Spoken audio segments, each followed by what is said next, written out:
last shawl shape for this series is the tip to tip shawl shape. So the tip to tip shawl shape is very similar to the asymmetrical shawl shape in that we start out the same. We start at this little corner here, and if I place the asymmetrical shawl shape on the tip to tip, you can see it's the same. It's the same. We start at this small end and we increase out. The difference between the two is while the asymmetrical ends at its widest point, we bring the tip to tip shawl shape back down so that we get a shape similar to that of the top down triangle. So for the tip to tip shawl, we're going to start at this end, increase like we did for the asymmetrical, but then decrease back down. So to set up, we have our slip knot, we have our yarn, we're going to chain 4. 1, 2, 3, 4. And just like with the asymmetrical shawl shape, we put 1 double crochet in the 3rd chain from hook. So 1, 2, 3. Put 1 double crochet here, and then we put 3 double crochets into the last stitch.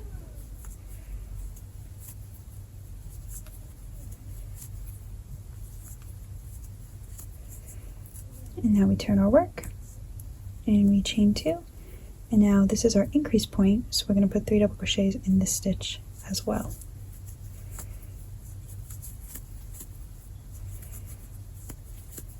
And now we will crochet to end.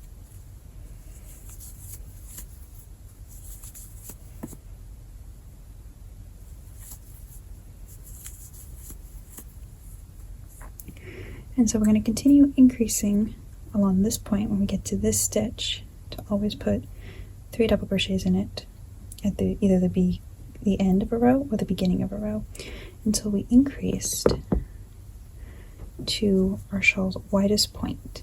And this is how deep our shawl will be. So I'm going to do that and then I'll come back. So I've done a couple more rows, and now the shawl is as wide as I want it. And I've ended on I finished a row where I increased. So now for the next part of the shawl, the decrease portion, I'm going to turn my work. I'm going to chain 2, and normally I would increase, but now we're going to start decreasing our shawl down to form the other half of the triangle. So we are here, and now we're going to go in this direction.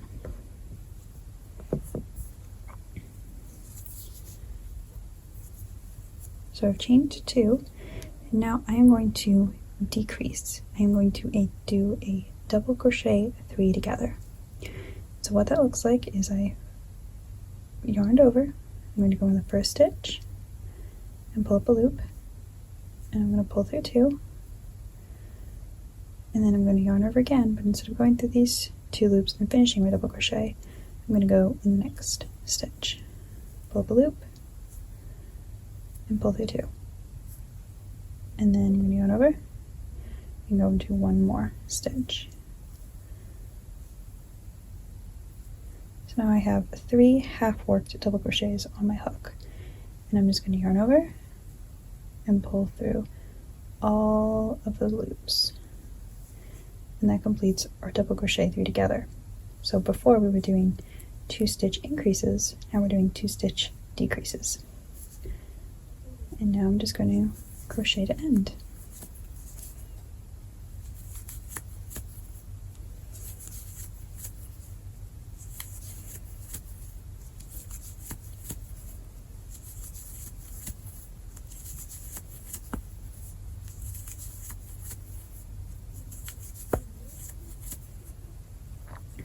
I'm at the end of my row. I'm just going to turn my work, chain 2, and do a double crochet in every stitch until the last 3 stitches.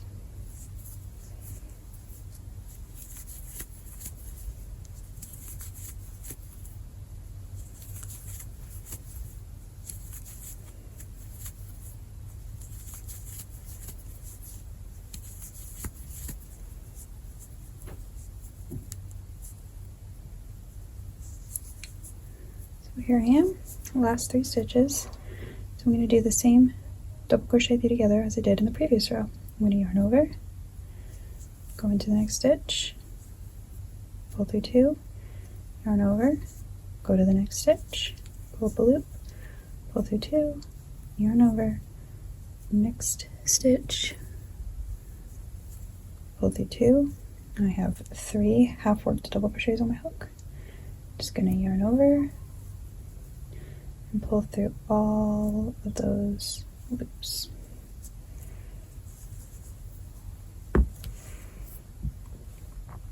And so you can see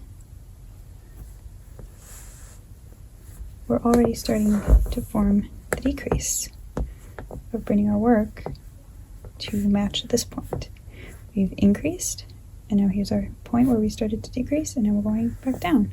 So I will continue to decrease and come back down. So I've finished decreasing, and now you can see I have my triangle, my tip to tip triangle. And that's all there is to the shape.